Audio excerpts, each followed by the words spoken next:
This episode of the Cloud Accounting Podcast is sponsored by Xero. Atlanta, Denver, Houston, Los Angeles, New York City, San Francisco, Seattle.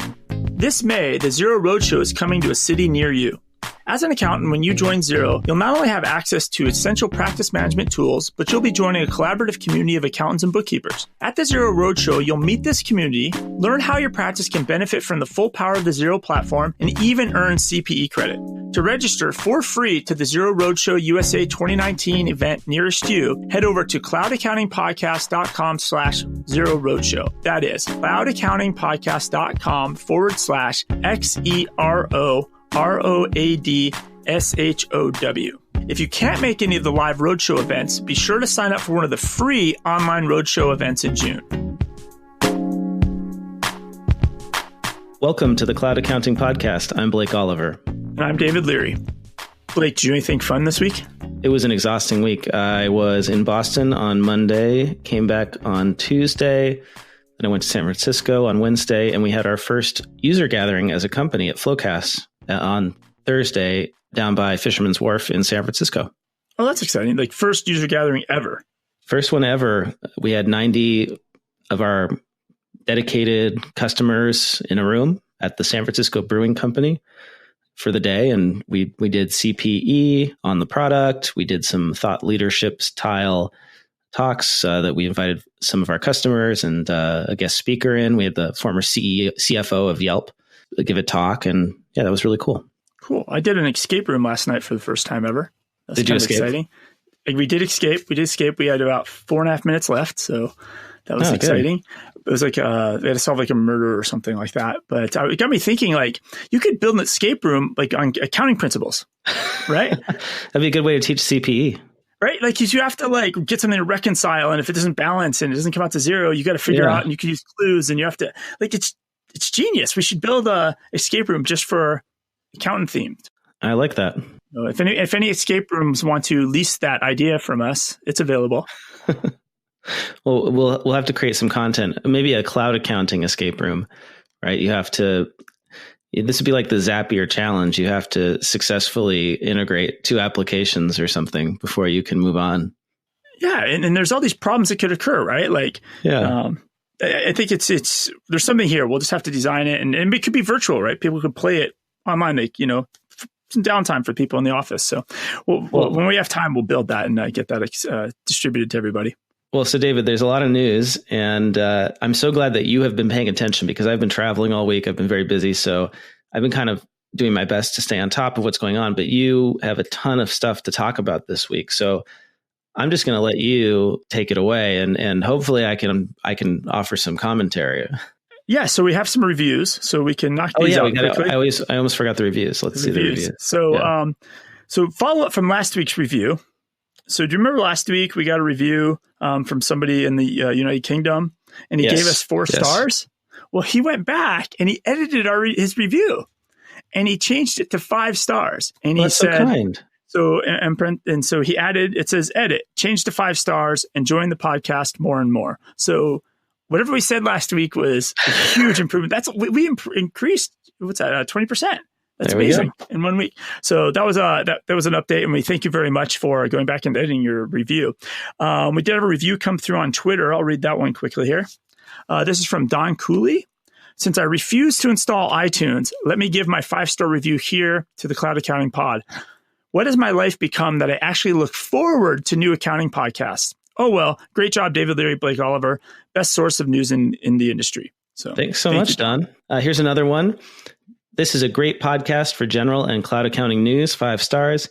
Dang it, I'm very Apple averse, but this podcast is so good. I dug up my old Apple login info so I could leave David and Blake a review. I look forward to this podcast every week and enjoy hearing their insights into the current accounting stories of the day.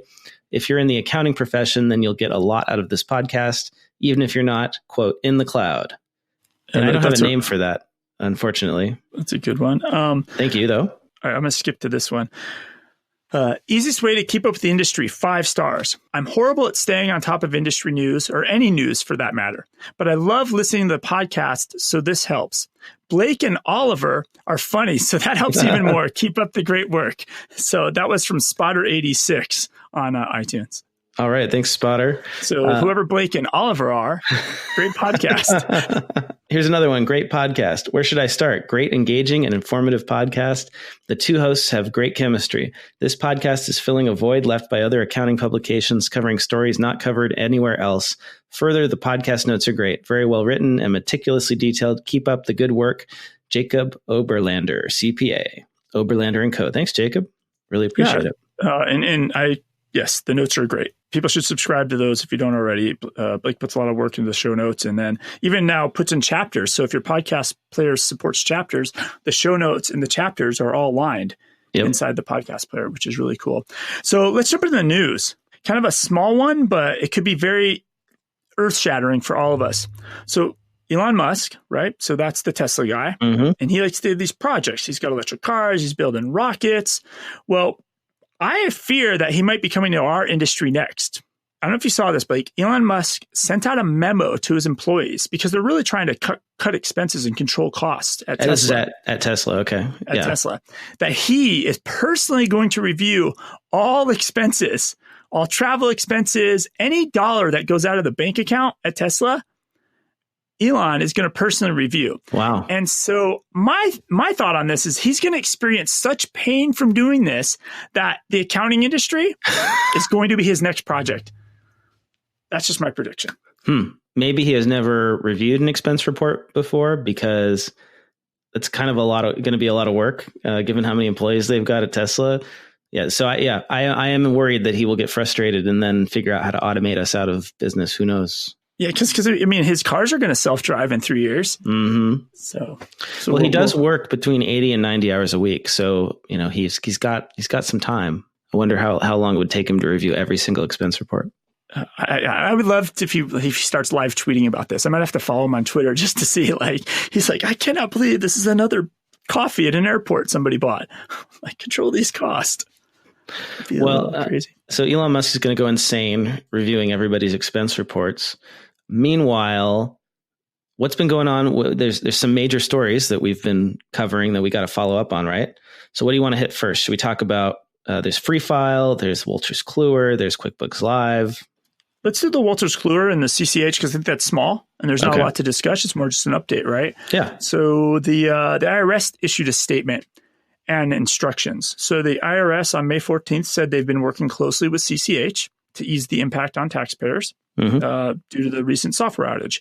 And they give instructions, and you have to go, it'll be in the show notes, but depending on how you're filing, there's different instructions you have to do. But essentially, they're telling you to actually type in the text, late filed return due to CCH software outage, which I'm kind of surprised that they're giving you.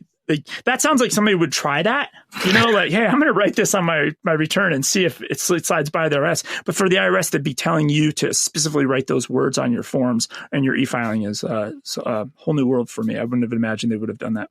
Well, yeah. So thankfully, Wolters Kluwer has enough pull with the IRS to get this extension, but it's not that long. It's only an extra, 7 days, something like that. Yeah, here it is.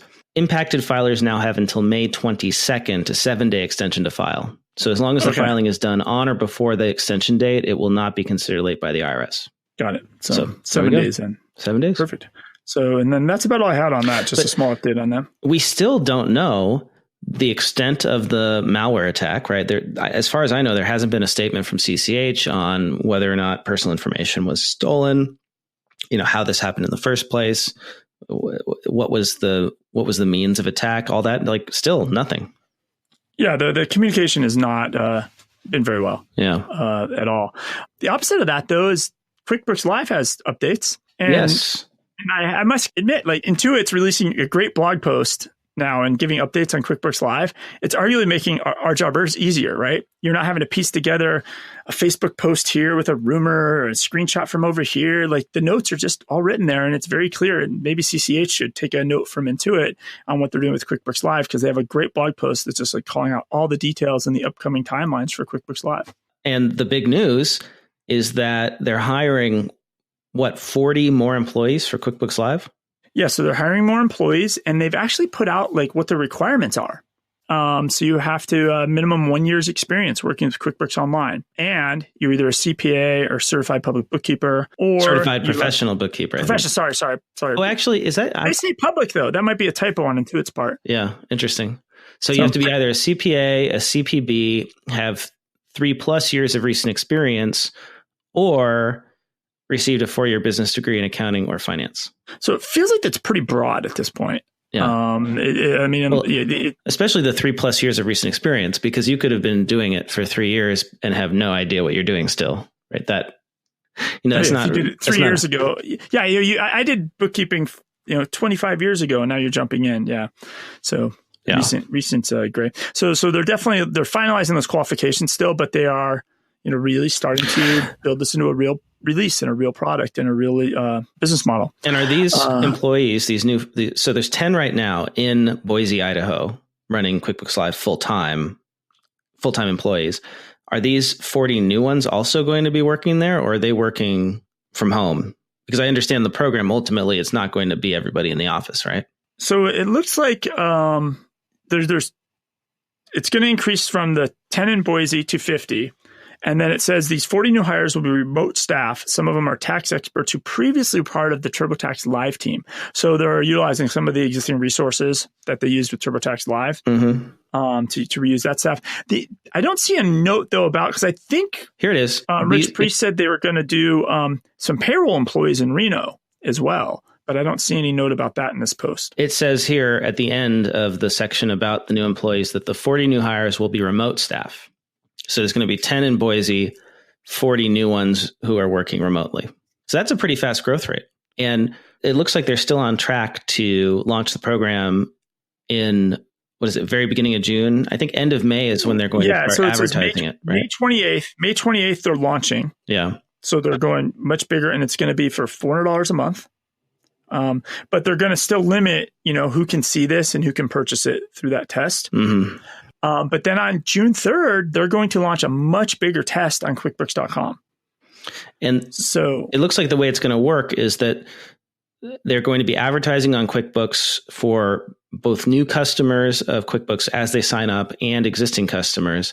And as soon as they hit a certain number, which they haven't said what that is, but they'll hit a certain number of new customers, the program will revert to the test where they'll just collect contact information. You won't actually be able to purchase it.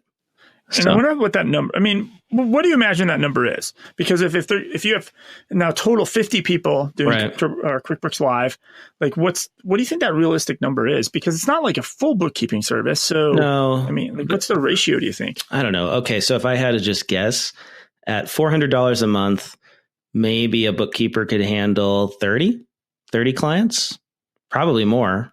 It depends on the actual scope of services, which we don't really know what that is. We've seen what's been advertised, but I don't even think Intuit knows exactly what the scope is going to be.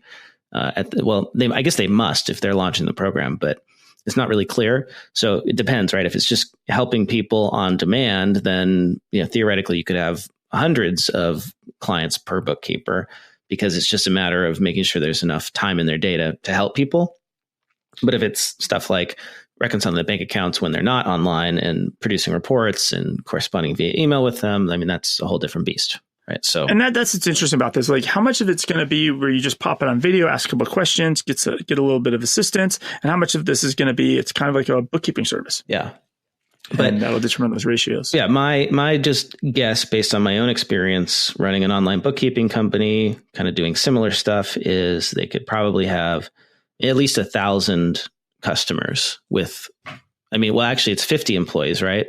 So maybe somewhere between 1,000 and 2,000 customers. That's my guess. So still small in the big scheme of things, but hey, they could ramp up pretty quickly. I could see in a year, Intuit having, 10,000 customers on this program. And so 10,000 times 400 is a lot of cash, right? Yeah. It's a pretty big business already there. And part of this post actually is encouraging people that are reading it to go get your recertification for QBO because the date of July 31st is fast approaching. And it has all the links to Accountant University, Pro Advisor Trading tab, virtual conferences, and then the in-person trainings that you can do. So they're really encouraging people to make sure your certs are up to date, because you're right. I really suspect this is going to explode. And when it does, Intuit's going to want to onboard lots of pro advisors to this as fast as possible. And the last thing they want to do is have a hurdle of like, oh gosh, all these other pro advisors let their certifications expire, or this happened, or this happened. So I can see why they're pushing people now. So when that demand has to be met, people's certifications are ready.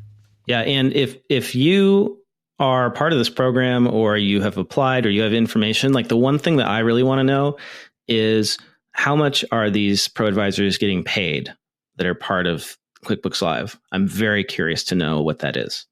So let me know. All right, so moving on to more follow-up. So we just talked about QuickBooks Live. I mean, there's more follow-up for Intuit and the Free File Alliance. Yes. Do you have some news on that? More free file. So ProPublica got a hold of an internal video from Intuit CEO Sasan Goodarzi to, it looks like, the entire company, talking about the whole free file thing, all the coverage. David, I take it you have watched this video. What's the news here? I think the news is in itself this video being made and this video being released. According to ProPublica, this was an 11-minute video sent to Intuit employees. It got leaked. Part of me wonders, like, was this made specifically? I mean, all right, I'll rewind for a second, right? At this point in the game for Intuit, and if people are, ProPublica is reporting on people's meeting notes from a decade ago of somebody making a joke about Free File Alliance. If you made a video like this and sent it to your employees, aren't you under the expectation that it's probably going to get leaked to ProPublica at this point? Right? Yeah. I so think that's part of me wonders, assumption. part of me wonders, was this made on purpose? Because knowing it was going to get leaked, so that way Intuit's kind of controlling their own message at this point. But then why not just make a video for the public, right? Why make an internal video? That's confusing, because I think I saw a comment about this that about the video. The Intuit spokesman, it says, an Intuit spokesman said the video is part of our commitment to an ongoing dialogue with our 9,000 employees and reflects our culture of transparency. We stand behind the video as a clear description of our actions as being both appropriate and consistent with our values. So it's funny that the Intuit spokesperson here on this that's quoted didn't say like, oh, this shouldn't have been leaked, it shouldn't have been this, it shouldn't have been this. It's just like, okay, it's out there, and this is what it is. So I just thought that was, you're right. Like, it's weird. Like, no, I almost feel like knowing this was going to get leaked, probably. Why make an internal? Just to make a public video to all Intuit customers or something. Well, let's actually talk about what's in the video. What's in the video? Because that's the questionable part. Maybe possibly yes. So this is interesting to me. We only have they didn't release ProPublica didn't release the whole video. Oh, they did release the whole video, but they also have clips in this article on their site. And they start out with a quote from Sasan about the context in which these accusations are being made. And he mentions a, quote, single publication that has written 22 stories challenging our company over the last 5 years. Each of these articles have been written and published in the context of a specific wider political agenda. That agenda is to create a centralized government system of pre-filled tax returns, unquote. So he's basically saying there that ProPublica, I mean, we assume he's talking about ProPublica, has an agenda. He could be talking about us. He could be talking about us, ProPublica. How egotistical of ProPublica thinking it's about them. Well, let's give it to them. Let's just assume that the Intuit CEO is not listening to the Cloud Accounting podcast. But I think it's interesting. He starts out by attacking ProPublica as being a political organization. Look, I'm not that familiar with ProPublica. I don't read everything they do, but they do say they are a not-for-profit, and they do investigative journalism to hold the politicians and government and big companies accountable. But I don't think they have an agenda to create a centralized government system of pre-filled tax returns. That just doesn't sound very fair to me. Well, I mean, and that could be some of the the play that's coming down from Intuit management, possibly, because if you go back last week, the phone call with the tech support, with the TurboTax support person? Yeah, was that 2 weeks ago? I don't remember. We didn't talk about that, did we? Or maybe we did. I can't even remember at this point. Yeah. So there's the ProPublica had they called in, or somebody called in to get a refund. It was a grad student who like made, I don't know, $18,000 or something. So he's under that $36,000 threshold, called into TurboTax customer support and recorded the call and was trying to get a refund. And the call, it doesn't go very well, or it doesn't look very good for Intuit, because the customer service rep basically repeats a bunch of false information about the free file program and denies this guy a refund. So, but one of the themes that was in it was this really, there was a bashing of ProPublica. I don't remember the exact terms, but the support rep made a comment about how ProPublica was either coming after Intuit or is fake, or it had inaccurate information. So this could be coming down from the top. Yeah, that there's this theme of, hey, ProPublica is out to get Intuit. They're bad news, whatever the story is. But it does feel like that's a theme. And you're right. That's a good observation that he opened the video with that. Yeah. Well, yeah. So they're basically, they're calling it fake news, right? Or they're calling it political agenda or something like that, which it fits in with the broader theme of this video and the argument that Sasan Goodarzi makes, which is essentially he says that he denies that Intuit was in any way trying to hide the TurboTax free file product, which is called Freedom Edition, from the public. Let's see if I can find it here. Here's the quote about why Intuit was hiding the free file product from Google and other search engines. He says, quote, "We implemented a multifaceted marketing campaign for the product we offer through the IRS free file program. One important portion of the campaign was search, and that included spending money on paid search and syndicating large amounts of content we created, like product differences, eligibility, requirements, and FAQs. We did this so that the right content would be more easily found by eligible consumers. And that approach worked, with our IRS educational content showing up at the top of the search results. To avoid confusion between the IRS free file program and our own free product, we also decided to have the landing page for the IRS product we offer not rank in the search results." So it just doesn't make sense to me. If their goal was to make it easier for people to get to the right program, then why not have that rank in search results? The argument is that it still doesn't even make sense to me. I don't know. Yeah, I mean, the whole video, again, it's with quote. I mean, the headline really has this quote, right, that says, hiding the free TurboTax was in the best, quote unquote, best interest of taxpayers. And so it just doesn't come out well. This whole video, the story, it just continues not to come out well for Intuit. And the funny thing is, nobody's talking about, and Intuit talks about in the video, that they are more than any other tax prep company combined. More people have done their taxes on free using TurboTax, right? Right. Than all the other ones combined. Right. Nobody's talking about that, obviously, because it's still in the grand scheme. We've seen the stats. I think we talked about that. It's 3% are only doing it of the eligible people. So yeah, but it just doesn't. It's the whole thing's it's still not adding up, right? And then and the fact remains that something like 100 million Americans qualified for the IRS free file program, but only 2.5% of those people actually took advantage of it. And ProPublica has screenshots of Google searches for the free file stuff through TurboTax. And when you tried, this was before, obviously, news all broke, but if you searched on April 15th for TurboTax Freedom Free File, right? Freedom is the brand name for the free file product. The top link in the search results directs users away from the truly free product, the link provided by TurboTax, right? So and it makes sense that a marketing team would do this if they are tasked with directing people into the non-free file product. That's what they're going to do, and they did it very successfully. So I just don't buy it, and I don't think this is the right strategy. I think it would be much better for Intuit just to say, look, we screwed up, we're sorry, and move on. But I don't know, maybe that's not possible. I mean, so, in the ending quote, he talks about this, and I feel like it's one of those, I'm sorry that you did not understand. It's kind of like Joe Biden was apologizing for making people uncomfortable. I'm sorry you were uncomfortable for extended hug I gave you, right? Like, because he finishes it, right? And I'll read the quote. Our choice around search was intended to be the best interest of taxpayers, so they were more fully informed about their options and could choose what they felt was best for them.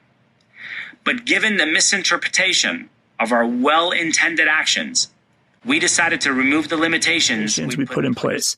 And that is, to me, that's what makes them seem guilty. It's if what you were doing wasn't wrong, then why change the code to unhide the page?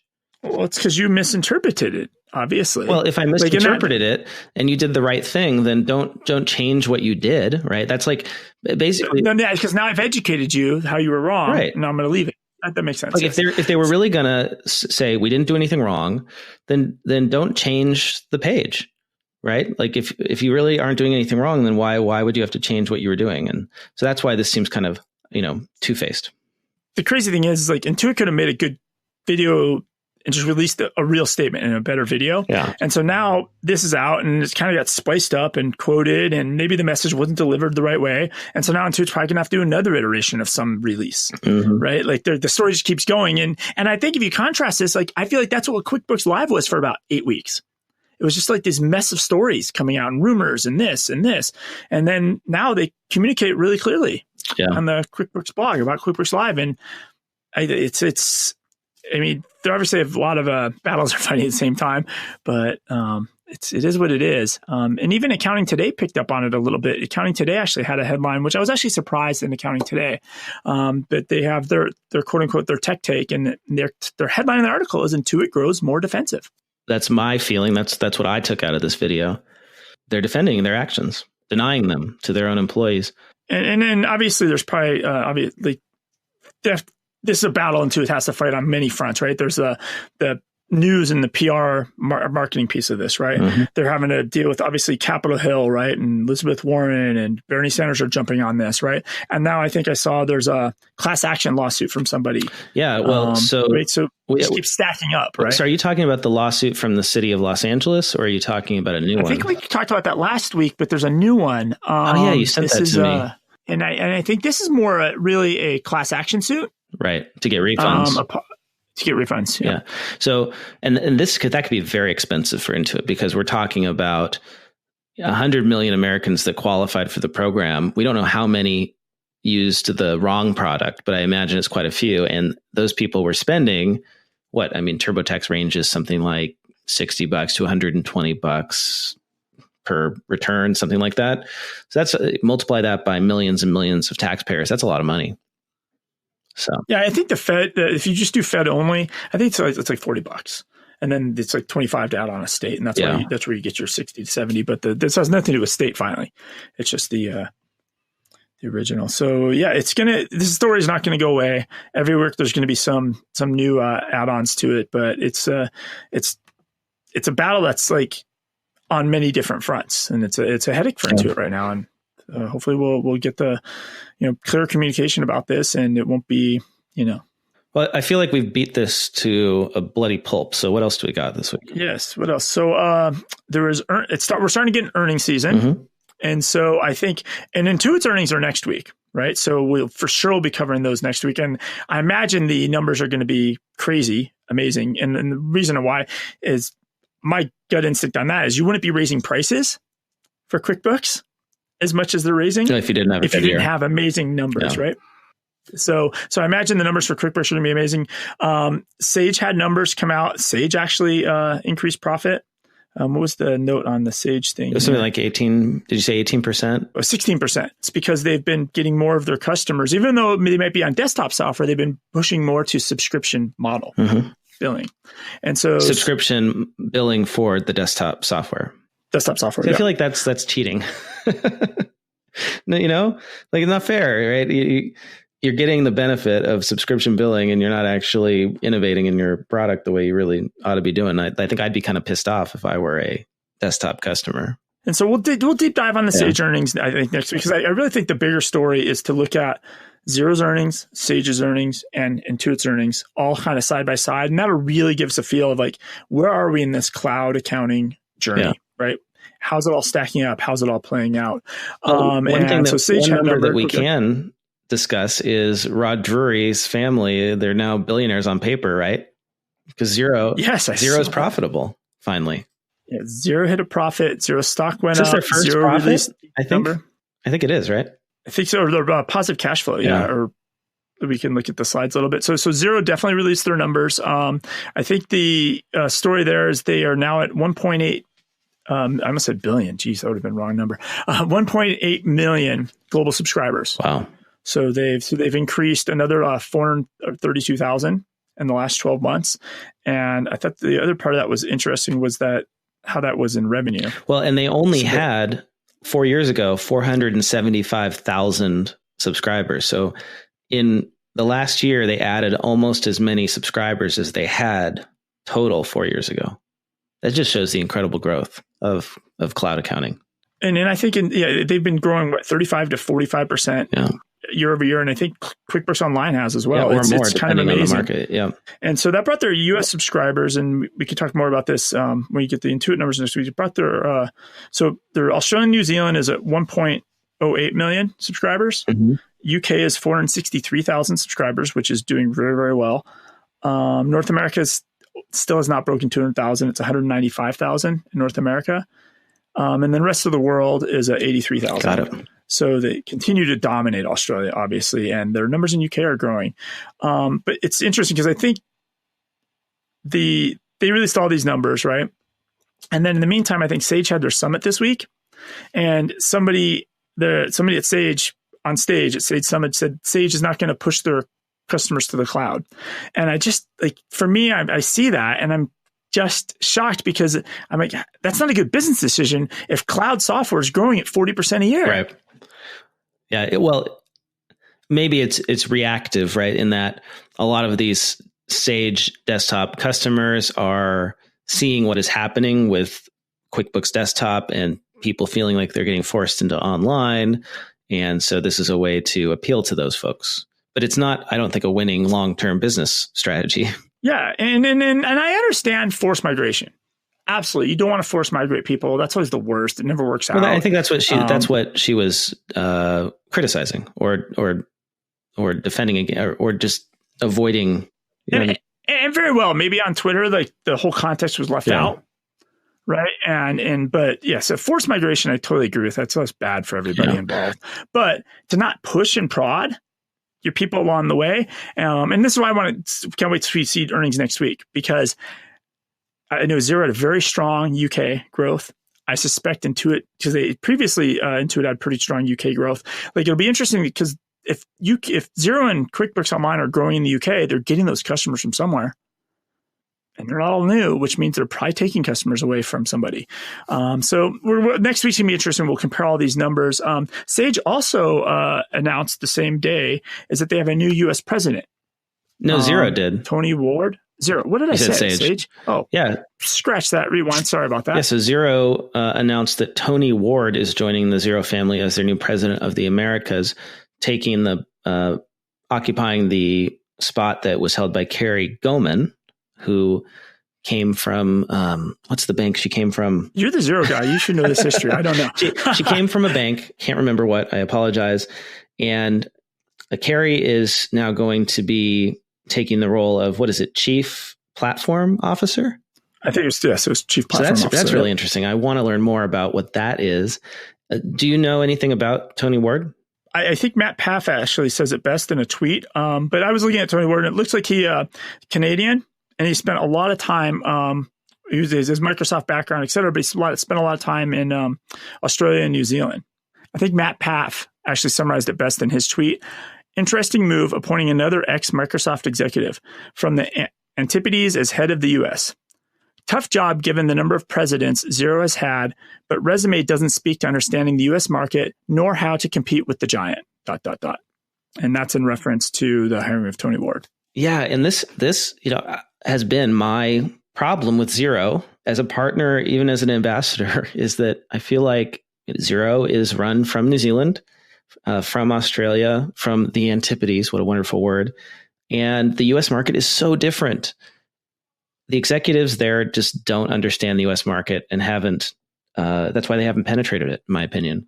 So hopefully this is not going to be another situation like that with Tony Ward. But, hey, we don't know him. And I actually really look forward to meeting him, hopefully in person at XeroCon. Yeah, hopefully we'll, maybe with a little luck, we'll get him on the show. We'll get an in-person interview with a little bit of luck. I mean, obviously he's going to be very busy, probably and very in demand of people trying to meet and talk to him. But yeah, we'll be there and we'll try to get an interview while we're there.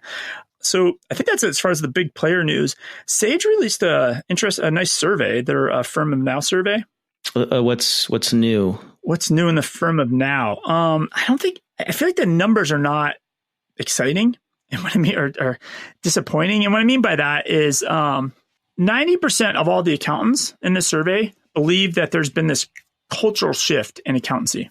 And it's changes shift. Yeah, changes in how people are doing hiring practices, business services, just attitudes towards technology, right?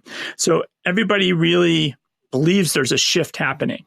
But when it comes to the nitty gritty and the individual questions, right? So for example, U.S. accountants, they still identify themselves as number crunchers.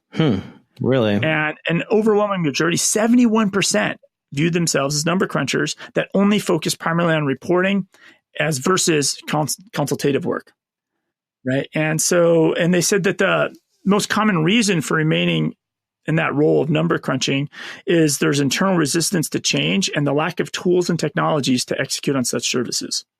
And this is they surveyed 3,000 people. Yeah. And so that's a lot of people saying tools and technologies are not helping them get out of this number crunching role into more consultative work. So 90% say there has been a cultural shift in accountancy, but only 29% see themselves as something other than number crunchers.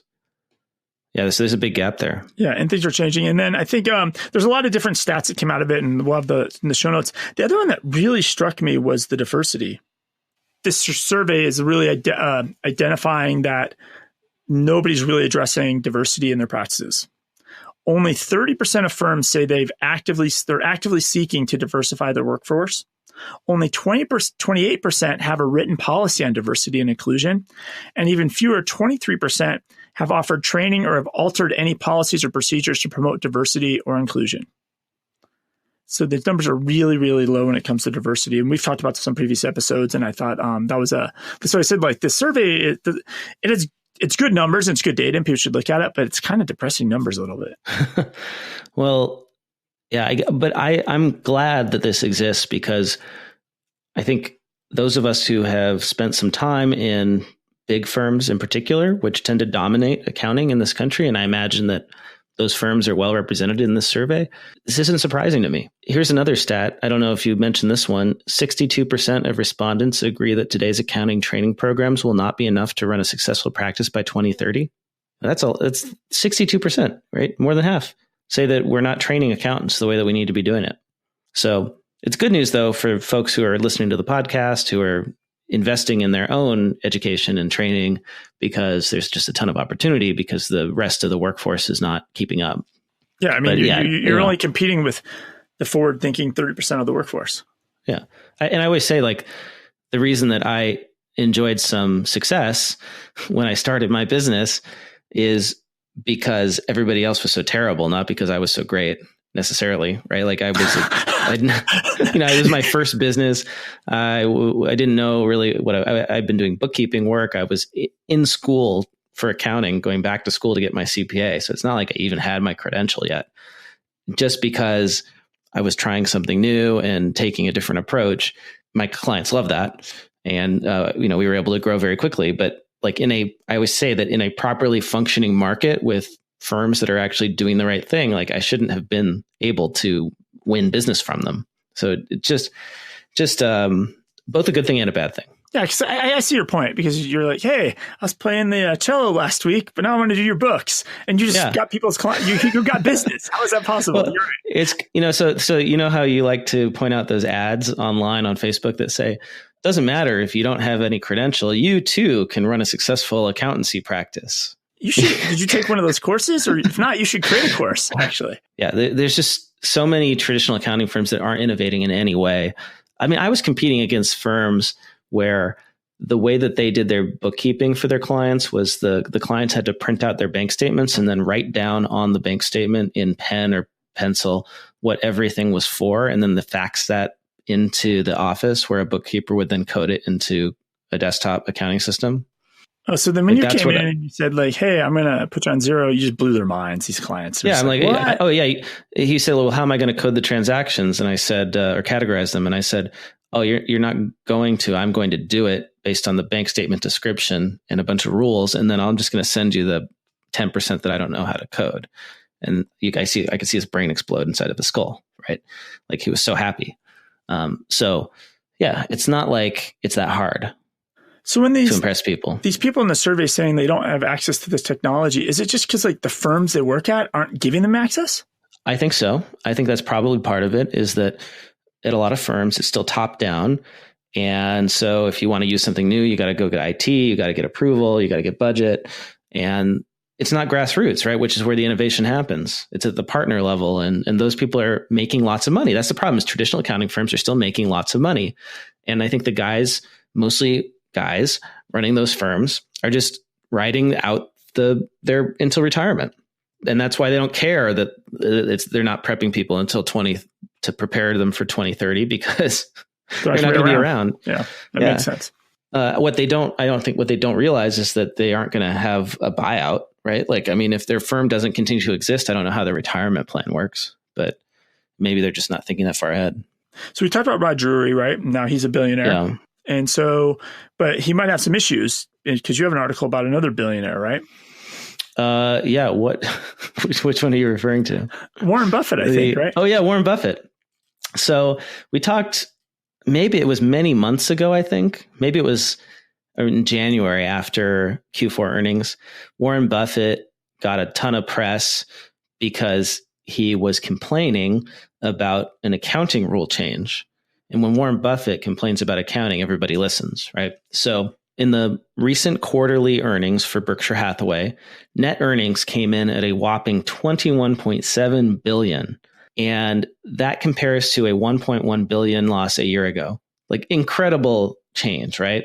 And normally you would think, oh, Warren Buffett's going to be super happy. He actually said, no, don't pay attention to that number. He actually told people to ignore that number, because during the period with the $21.7 billion net earnings, that $15.1 billion of that was due to unrealized gain on its stock portfolio. And this new accounting rule that Buffett doesn't like is that unrealized gains and losses on these holdings, these stock holdings, have to be included in net income. And he says that's terrible because I am holding these stocks long term. I don't think about this on a quarterly basis. And when you include the unrealized gains and losses, you're just distorting the true, operating income of Berkshire Hathaway. And so every quarter now he's telling people, don't look at that number. Just look at our operating revenue. So he has an audience and an eyeball, right? Like he is very influential. Is this a political game? Like, is he started to put his money where his mouth is? Like, are there certain people on both sides of the aisle that are like agree with him on these tax policies and he's donating to their campaigns? Is it crossing to those lines yet? Or well, accounting standards changes aren't supposed to be political, and that's why we have non-political bodies like that create the rules. I just think that they screwed up in this case, right? Like, the whole accounting rules are supposed to exist to provide meaningful information to investors. And when one of the world's greatest investors says that it's a bad rule, maybe we should listen. And, look, I'm not an expert. I just know enough GAAP to pass the CPA exam because, that's not my thing. I do tech. But there's something feels wrong to me about this, including unrealized gains and losses in net income. And just think about it from the perspective of like owning a house, right? Which is something I'm relatively new to. If you look at if you calculate your wealth and you look at your home on paper, right? Like, when the housing market goes up or down, if you included that in your, if you look at that on a quarterly basis, that could distort your view of your wealth, right? But a house isn't something that you're going to sell just when it goes up or down. Like, you're holding on to it long term. It's not a short term investment.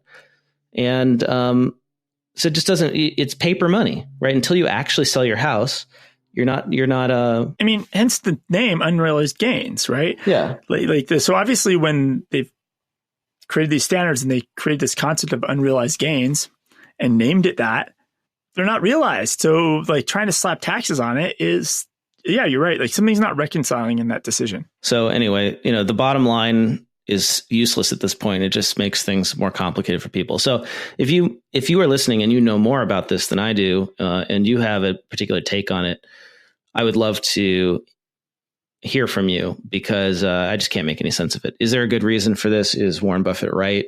Is he wrong? Let me know. Got it. So I just have one more article. That's it this week. So I finally feel like I have validation of my niche soapbox I've been on. Right. And, I've always been like, going niche enables everything, right? Riches are in the niches. And you've been preaching this for a decade now, 9 years. Right? Yeah. It's been a long time. And so I was very, very proud. So the Journal of Accountancy actually had, and this is in the printed version, right? They actually had a spread about developing your own specialized niche practice, right? And the photo in the spread was Chris Farman, who is, he has a CPA firm out of Florida that only focuses on breweries. It's called Small Batch Standard. And I've had Chris as my poster child and like every one of my slide decks. Like, so it just feels like great validation that like people are starting to realize like, oh yeah, like guys like Chris are crushing it. That's awesome. Right. And I think like, and when I say like Richard's in the niche is like Chris is getting, you can't fill out his contact us form on his website if you don't put in your brewery name. Right. Yeah.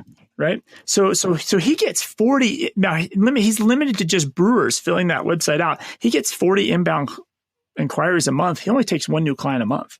Yep. Because he's what he's specialized in. He's they're not just doing the bookkeeping and the accounting for the brewery. They're helping the brewery like grow. Like he's an expert in everything there is to run a brewery.